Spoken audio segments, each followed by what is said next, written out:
They talks about insecurity and need for security in our society cannot be overemphasized. And so we say good morning once again and welcome to Good Morning Anambra show. At this point we have two gentlemen in the studio, John Ifejika, a security expert, and Vince Onyekwelo, also a security expert, to talk about security in Anambra State, everyone's responsibility. You're welcome to the studio, gentlemen. Thanks for having me. Thank you so much, and good morning. All right. Now, on Saturday in our state, Anambra, the governor of Anambra State, under the watch of Professor Chukwuma Soludo, convened a meeting or dialogue on security and peace in the state. What do you think is the significance of that dialogue held on Saturday? Vince, let me begin with you. Personally, professionally, ethically, I think it's a wonderful, wonderful innovation. In security, you can never overlook the significance of collaboration with the people, with the masses, because the basic requirement of security is to protect the people. So for this kind of innovation, I think it's a welcome innovation. You saw the Anambra turned up. Different groups were represented, right from the traditional rulers, right from the president generals, the senators, the House of Rep members, State House of Assembly, and even union leaders, women. I think it's wonderful. Obviously, one of the topical issues that was raised, if you watch the different 2-minute presentations by each of the people that were invited to speak, whenever they made a particular statement, there's always a bigger round of applause. That's my own personal observation. And that issue is about the issue of Mazi Nnamdi Kanu. Each time they said, why is he still incarcerated? Why is he still in prison? You see this big round of applause. So obviously, the Igbos, we say that whenever a child is crying and pointing to a particular direction, if you don't see the mother there, you will see the father there. That means that's a very big takeaway from that summit. And the issue that was raised that had a very big round of applause was the issue that was raised about the way the Southeast governors have managed security in the Southeast has been a very big contributor to where we are in the Southeast right now about security. And that also raised a very big round of applause. And the issue that was raised was about the issue of the parents at home, what the role they play in the issue of child upbringing. Example, when somebody will say, I know what my child was doing, and next year all of a sudden he buys a big Lexus Jeep, starts to build a new house. You don't even ask questions. You just say that, Obutegi Ike. Obutegi Ike from where? But because we live in a society whereby all people need to do is to make money, how they make that money, nobody bothers to know. And obviously, so the idea of CC Soludo, our executive governor, to bring this kind of concept is wonderful. People came together, even though much was not said, because you don't discuss integral part of national security or state security in the public. Okay? Because you don't know who is listening. But still, we picked up those 2 or 3 streams of information about Mazi Nnamdi Kanu's status, the role of parents in the community and child bringing, and role of the state governors. Because Ohaneze cannot really do much right now. House of Assembly cannot really do much right now. But when they now go into their cubicle to now discuss specifics, that would help us to understand how to start to manage this insecurity. Because right now, we are not even sure who are the perpetrators. All right, I was coming to that because that's part of what Ekunife actually said on that day. He said that even if we are, that in as much as they are working very hard to see that Nnamdi Kanu is released from prison, that there is need to find out people that are doing this. Let's know them. Are they from us? Are they our people? Where are they coming from? So that's part of what he said. And I don't know, how did you see that dialogue or what it actually means to you personally? Yeah, in as much as I didn't listen, but when you look at it, we have the fourth and the fifth column. There are a lot of things that are going on, which the state security should try to unravel and find out actually.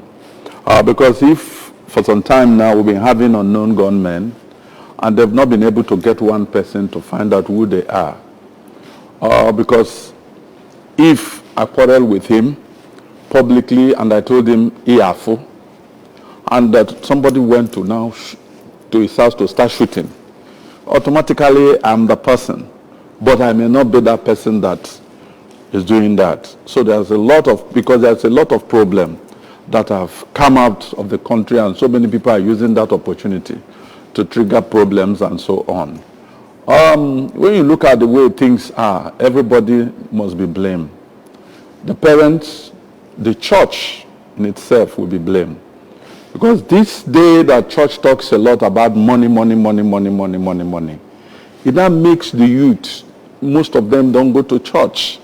And they say when you go to church, you are not recognized because you are poor and things like that. That is the truth. The church does not recognize the poor people, the rich. Anything they tell you, once there is no money, you are in the church, you are like a nobody. And this is not how it should be. The church should be the final destination. All right, at this point, I think it will be important for us to really look at the topic we are discussing now, security in Anambra State, everyone's responsibility. And when you were saying something, you talk about the Ohanese, you talk about the youth, that they can't do it alone. Now, tell us, what actually does it mean for security to become everybody's responsibility? First of all, in my own personal opinion, because I've been there in the front lines, I've worked in one of the best police service in the world. I've worked in like 5 different countries, so I understand. And I'm talking about practicals with a bit of theory. What we have here is a lot of people talk theory. They don't understand the practicalities of state security or policing. What do I mean by this? I think our dear governor has done well with what he has in place, but I will suggest that our dear governor probably, if it's possible, financially possible and ethically possible, for him to actually do 3 things. Number 1, there may be a need for a commission of security. So it can actually have its own commission, and they can bring people together that has the gray matter up there, that have done it both academically and practically. Because at times we bring people that are professors of criminology.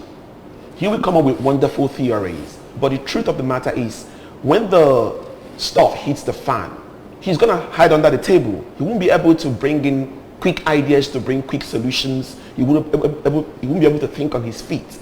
So I think we need to have a commission of security in Anambra State, and we need to have a commissioner who must not be a former police officer or army officer or naval officer or air force officer, but someone who understands, who has the passion to assemble a team or teams that can have different solutions to security issues in Nigeria. That's not, in Anambra State. That's number 1. Number 2, I think I will also suggest for the governor to look at this NSAS panel, because that NSAS panel in Anambra State did not see the light of the day. We don't know what their communique is. We don't know their resolutions. We don't know what they found out. We don't know if any of those erring officers were really punished or penalized. We don't know if the victims of those kind of atrocities were kind of apologized to or supported. So I think if you're talking about bringing this kind of event that happened on Friday to make it to see the light of the day, if there were victims of NSAS and we did not see anything about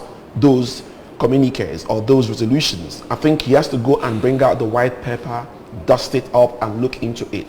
Because the youth are very critical to Anambra State safety and security. If they have animosities in their minds that was not touched, that was not resolved based on NSAS, I think it's going to be a challenge for him.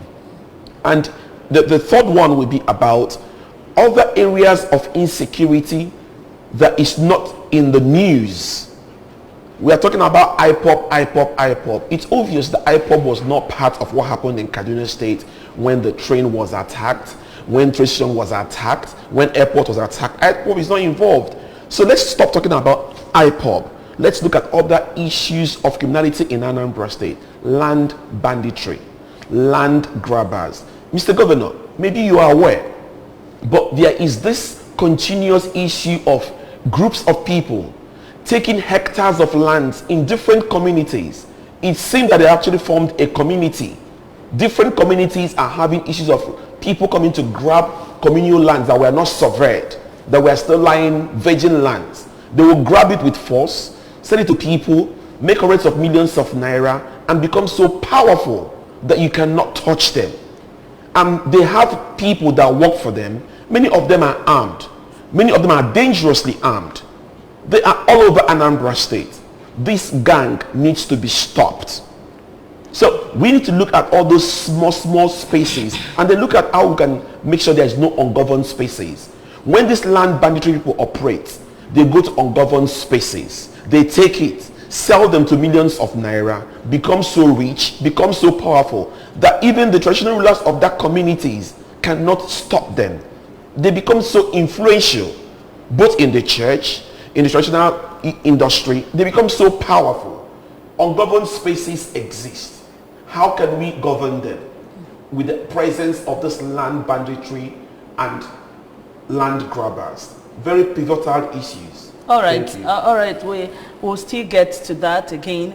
Now, we know that in Nigeria we have the police, we have the army, we have the navy, we have civil defense, we have a lot of security personnel. And recently there's this agitation to have a community policing. And now we're talking about security being everybody's business.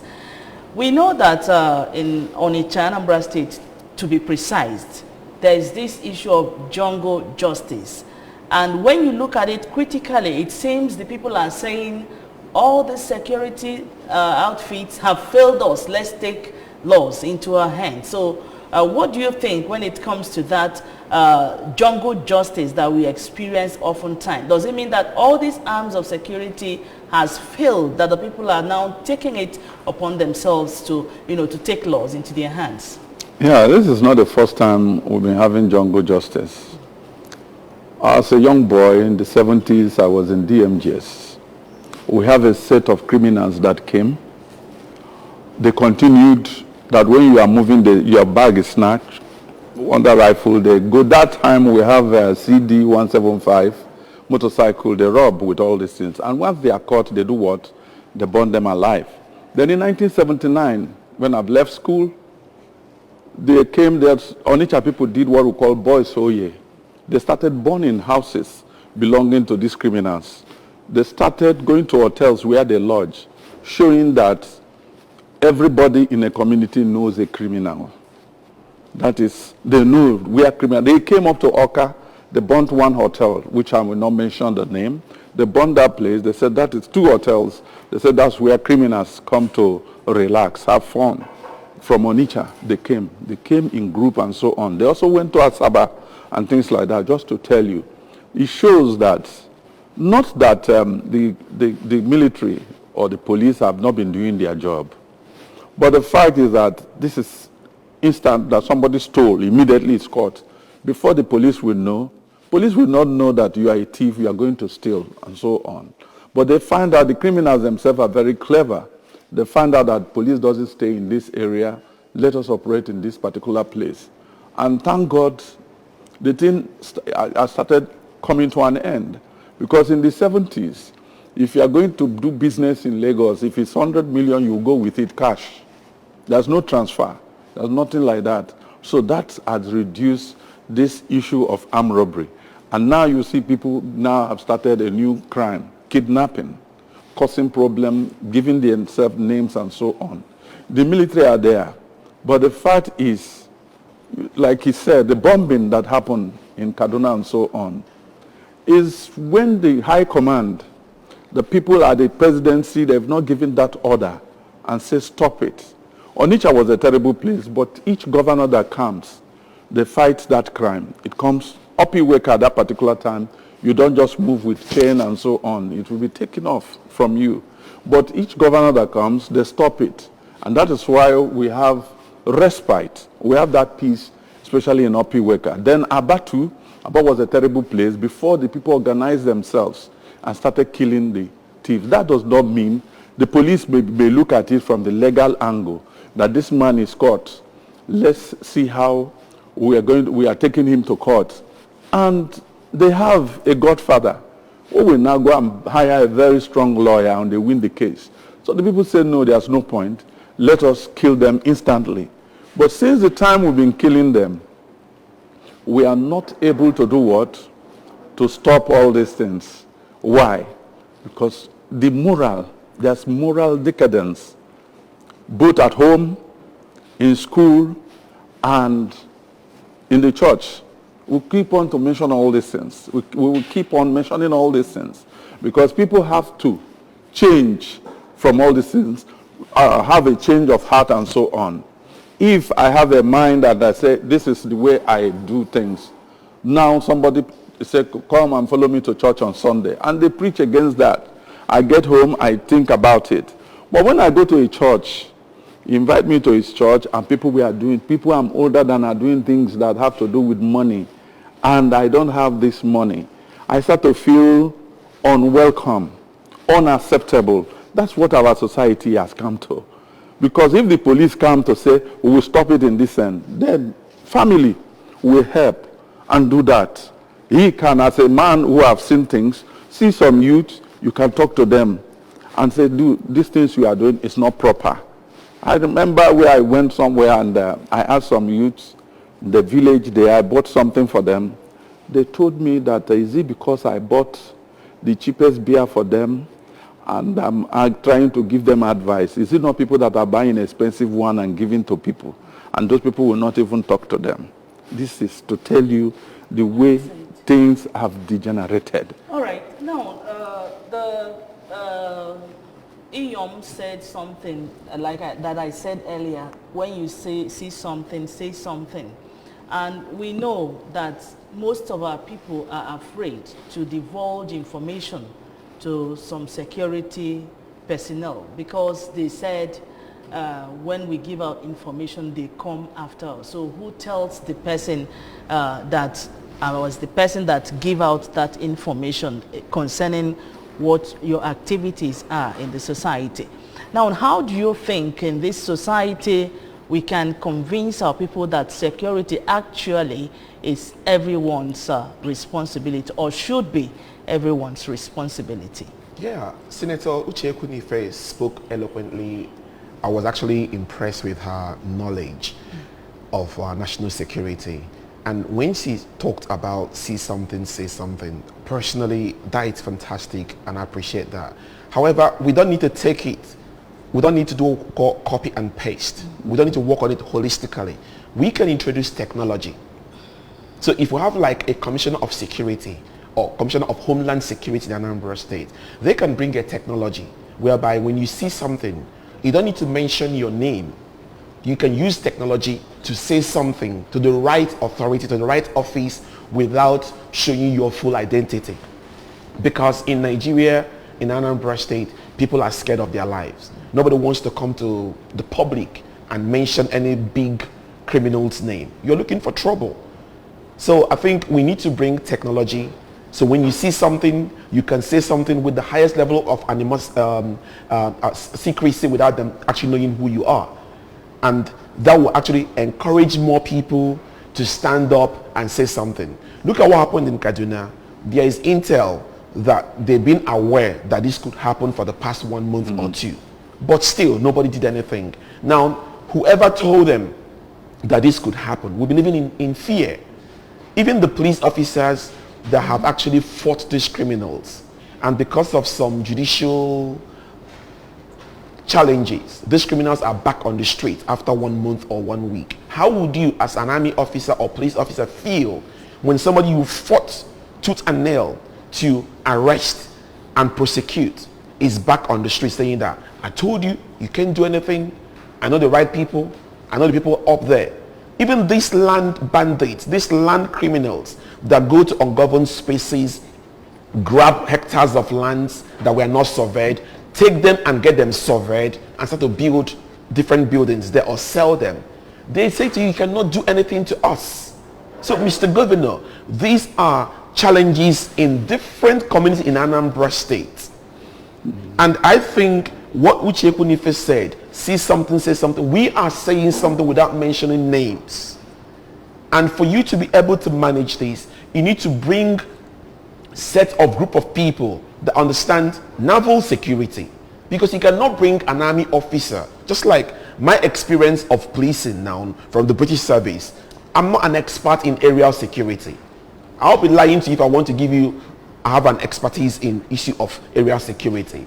I don't know about pilots. I don't know about jet fighters. I don't know about helicopters. I just have a normal theoretical knowledge as somebody who is an academic that loves to read wide. So you need to bring people that have understanding of land security, naval security, aerial security, cyber security. Bring them together. People who understand cultism. Maybe people have been in the cultism industry that have changed their lives. So they can help you to bring solution to this. So you need to bring a team of people together. Have a commission so we can be able to understand how best do you see something and how best can you say something without putting yourself in harm's way. Because nobody is there to keep the person secured when the harm comes to the person. All right, the program is still Good Morning Anambra, talking security in Anambra State, everyone's responsibility. At this point, we're going to take a short break. When we return, we'll be here to talk more on how best to encourage our people to come out and key into the fight against insecurity in our society. Only government responsibility. It is the responsibility of every individual. We just have to be watchful for every wrong movement, especially people that are not from this side of this country. Foreigners we know that are not part of Anambra State. If we take notice of them, we should be able to report to the authorities and say, this is what we are seeing. These people are just where they are supposed not to be. Their movement is looking suspicious.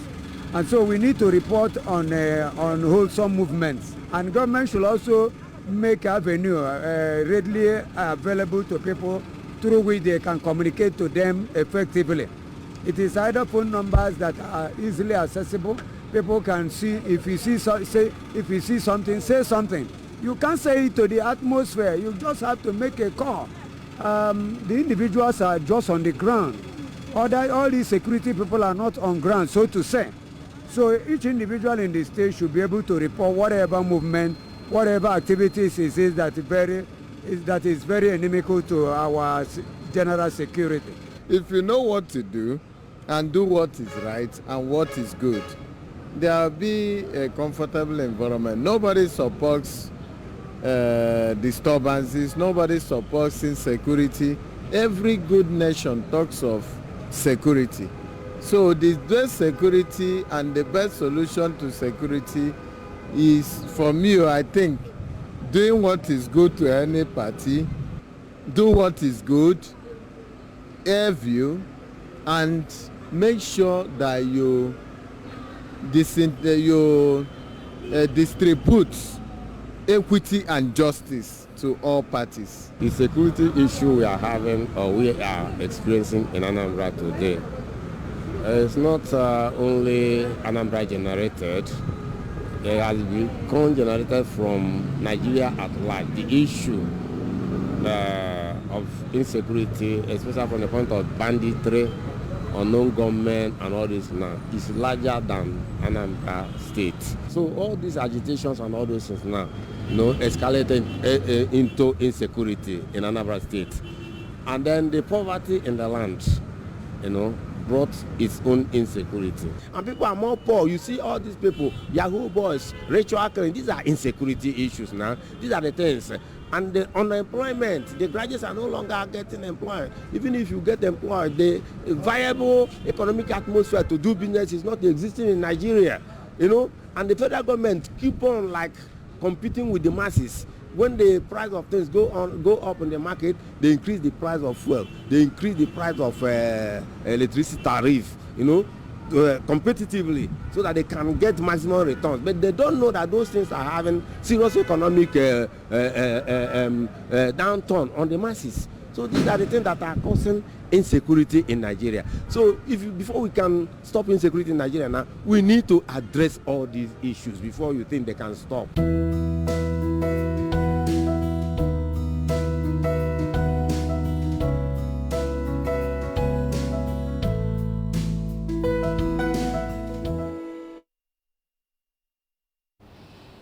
All right, we've heard the voice of the masses talking about security in Anambra State, everyone's responsibility. Quickly, please, John, in a jiffy, how best do you think we can encourage our people to key into the fight against insecurity?